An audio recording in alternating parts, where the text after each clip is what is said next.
Good morning, students. In the last video, I told you how Gary's mother and his friends planned his birthday present. I hope you must have read the chapter by now. Today, we are going to complete the chapter. You need to read the chapter thoroughly. So, let's begin with the chapter. He will get, he went off to sleep. The following morning, I woke up and wondered for a moment what was so special about the day. Then I remembered it was my birthday. I was just about to get out of the bed and go and see what my presents were when a curious noise broke out into the hall. When that was his birthday, on that very day, he was very wondered and surprised what he will get on that day.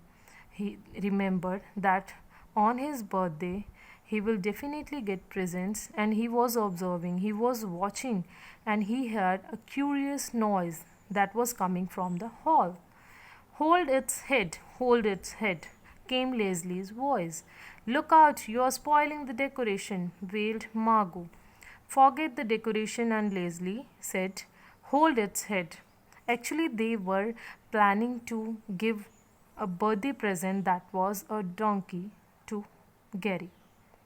Someone was decorating the donkey, one was holding its head. Then they all were talking with each other. Dear God, said Larry in disgust, dung all over the floor. Then the whole of this conversation was accompanied by a strange pitter-pattering noise, as though someone were bouncing ping-pong balls on the tile floor of the hall. I sat up in the bed when my bedroom door burst open and a donkey dressed in colored crepe paper, Christmas decoration, and with three enormous feathers attached skillfully between its large ears. When he was waiting, he saw the conversation was accompanied by sound like that quick light steps. They were coming toward his room. He could hear the bouncing ping pong balls that was jumping on in the hall. I sat up in the bed. Then he get up from the bed, and then he saw someone opened the bedroom door, and donkey came in front of him with a colored crepe paper, Christmas decorations, and three enormous feathers that were attached in the large ears between the ears. As you can see in the picture, how his mother wishing him happy birthday with the gift that was wished by his son. The donkey came galloping into the bedroom, Leslie hanging on to its tail, shouting, hold on, you donkey. The donkey came to a halt by my bedside and gazed at me out of enormous brown eyes. It seemed rather surprised. It shook itself vigorously so that the feathers between its ears fell off. The donkey galloping, he was proceeding at a very great speed. He stopped at the bedside, and Leslie was hanging on its tail. He was shouting, hold on, you donkey, hold on. He was trying to hold donkey. The donkey came to a halt. He stopped on his bedside, and he was gazing at Gary. Then he was very surprised to his birthday gift. When he saw his birthday gift, he was very happy, and that donkey was shaking in a very vigorous manner that the feathers between the ears were also dropping. The whole place smells like a stable, said Larry. You have simply ruined its decoration, said Margot. Now Larry and Margot started fighting with each other. Just because of you, its decoration has spoiled. Then it took me hours to put them on. They both were fighting, but I was taking no notice of the family. I was just observing donkey. The donkey had approached the edge of my bed.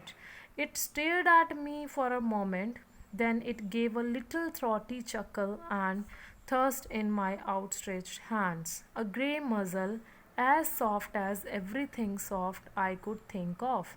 silkworm cocoons, newly born puppies, sea pebbles, or the velvety feel of a tree frog. Do you like it, Gary? Asked Mother. He was observing Donkey. Donkey was approaching to his bedside, and he was very happy to see this, his grey muzzle, and it was just as soft as silkworm cocoons. Its skin was very soft, like newborn puppies, sea pebbles, or just like a velvety feel he was feeling of a tree frog. Tree frog is a green color frog that is mainly found in Mexico.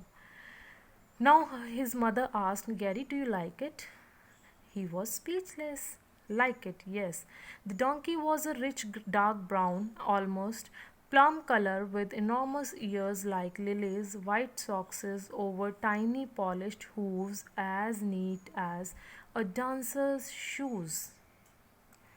Now they are telling the appearance of donkey. It was of rich dark brown color, almost plum color, and with enormous ears like lilies.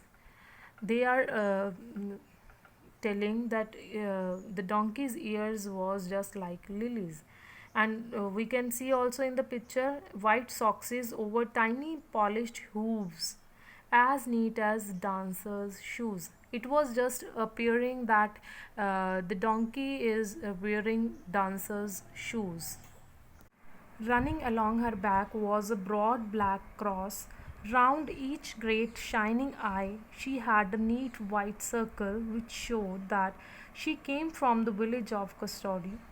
You remember Katrina's donkey that you liked so much, said Margot. Well, this is her baby. This is, of course, made the donkey even more special. The donkey stood there chewing a piece of colored paper while I scrambled out of bed, where I inquired breathlessly of Mother, was I to keep her? As it is shown in the picture, the donkey has broad black cross on her back, and around her eye there was a great shining white circle that shows the donkey is very special. The donkey's appearance was similar to Katrina's donkey that Gary saw on Katrina's wedding. Margot told Gary that this is the baby of Katrina's donkey. Then it became more special for Gary. Donkey was standing there chewing a piece of colored paper. Gary was very happy to see her. Then he climbed out quickly of bed and asked Mother where I can keep my donkey. That's what the house Costas built is for, said Mother. I was beside myself with delight. What a noble, kindly family I had. How cunningly they had kept the secret from me. How hard they had worked to dig the donkey out in its finery. Slowly and gently, as though she was some fragile piece of china, I led my donkey out to the garden and round into the olive grove, opened the door of the little bamboo hut, and took her inside. Then he came to know that the house which was made by Costas was for this donkey. He was very happy, and he was thinking that my family is very noble, very kind, and he was observing how cunningly they had kept a secret from him. How they had done the decorations, they decorated the donkey, they planned for the surprise birthday gift, and he knew that the donkey was a fragile piece of china. That means some disability was there in the donkey, but still he was happy with the donkey. He went with the donkey out in the garden, and he opened the door of the little bamboo hut and took her inside to see. The little house was splendid, just big enough for her. I took her out again and tied her to an olive tree, then stayed for half an hour in a dream-like trance, admiring her from every angle while she grazed quietly. Then I heard mother calling me into breakfast and I sighed with satisfaction. I had decided that, without any doubt whatsoever, this was the finest donkey in the whole of Corfu. For no reason that I could think of, I decided to call her Sally. I gave her a quick kiss on her silken muzzle and then went into breakfast. He observed the house of donkey. He thought that it is really very splendid, very nice, very impressive, and it has sufficient space for donkey. Then he took out the donkey from the bamboo hut and he tied her to an olive tree. He was observing her for half an hour and he was watching her from every angle. He was feeling that his dream came true. Then he heard the voice of his mother. She was calling him for the breakfast. He was very satisfied with his birthday gift. Then he decided that this is the finest donkey in the whole of Corfu, so he will give the name Sally to that donkey. Then he gave her a quick kiss on her muzzle and then went to have breakfast. So, this way, Gary's mother gifted him a donkey on his birthday and made him feel happy.